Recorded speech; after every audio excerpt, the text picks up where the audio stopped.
You would think that for a member of a radical breakaway Mormon sect that still believes in multiple wives, escaping would be the hard part, and everything after that would seem like a breeze in comparison.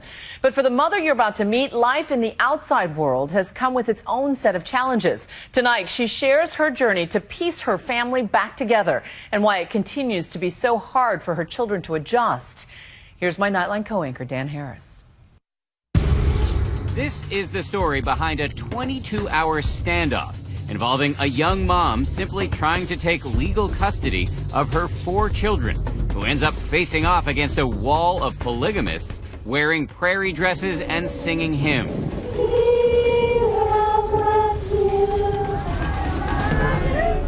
You display an enormous amount of calm in the face of all of this. Well, I knew my kids were watching, and they needed to see me have courage. They did. Her name is Sabrina Broadbent, and she was once a loyal member of the FLDS, the Fundamentalist Church of Latter-day Saints, whose ancestors broke with the mainstream Mormon Church more than a century ago over the issue of polygamy. Are you Warren Jeffs? Yes. Even though the prophet of the church, Warren Jeffs, is doing life for sexually abusing 2 underage girls, he is said to maintain control over every aspect of his followers' lives. Obey the prophet when he speaks, and you'll be blessed. Disobey him, it is death. When you grow up in it, that's all you know, That's all you know. So you thought Warren Jeffs was God's mouthpiece? Right. Many a young lady gets married thinking her husband should submit to her will, but a woman's duty is to bless her husband. How old were you when you got married? I was 17. And was it somebody you wanted to marry, you got to pick, or? No, they're just assigned to you. I saw my father pull up, and he's like, you belong to Jake home. Great, go, go, go. At the age of 17, Sabrina's younger brother, Joe, quit the church and began systematically getting his family members out, sometimes in commando-style raids, as captured in the documentary Sons of Perdition. I could see him sad, depressed, hurt, scared.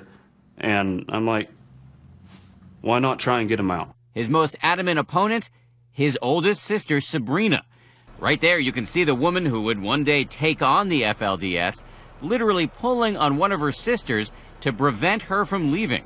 She's not going. But then, according to Sabrina, a bombshell dropped by her husband shook her faith.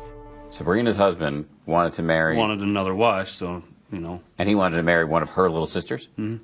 And she was 14. She called Joe and her other siblings who had left the church. And they're like, we're coming to help you. You ready? But then, she says, her husband's family insisted on keeping her children. There was nothing I could do at that point because I didn't dare go up against the church or anything.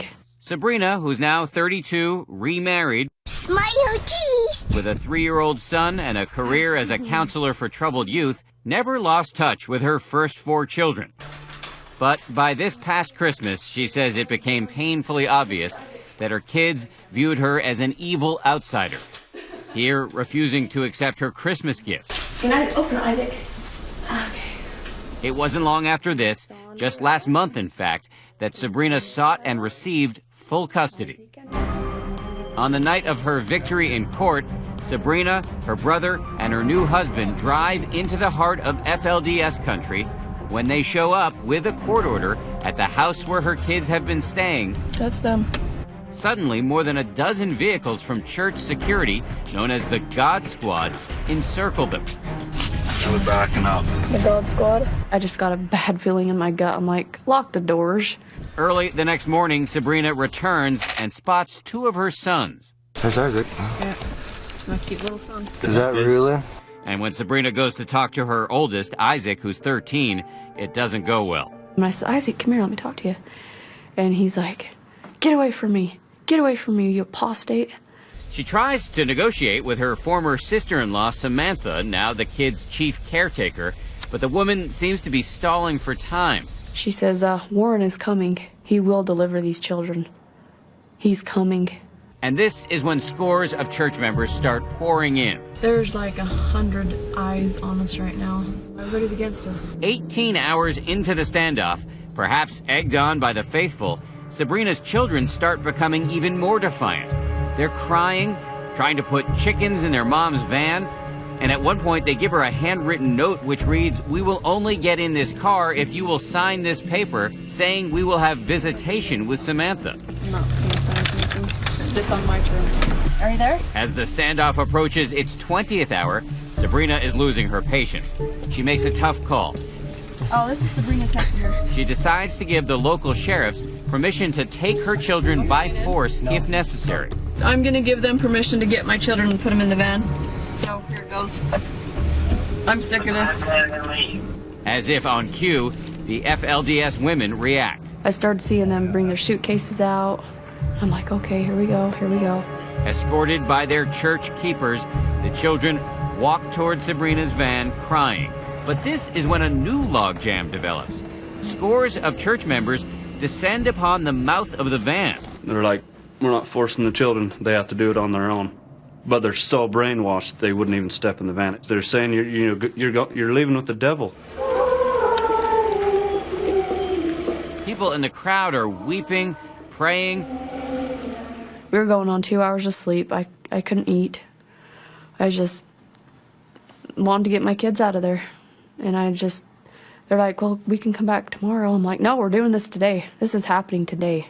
Finally, a sheriff's deputy pokes his head around the corner of the van. They've got to get going. And that does it. The kids get in.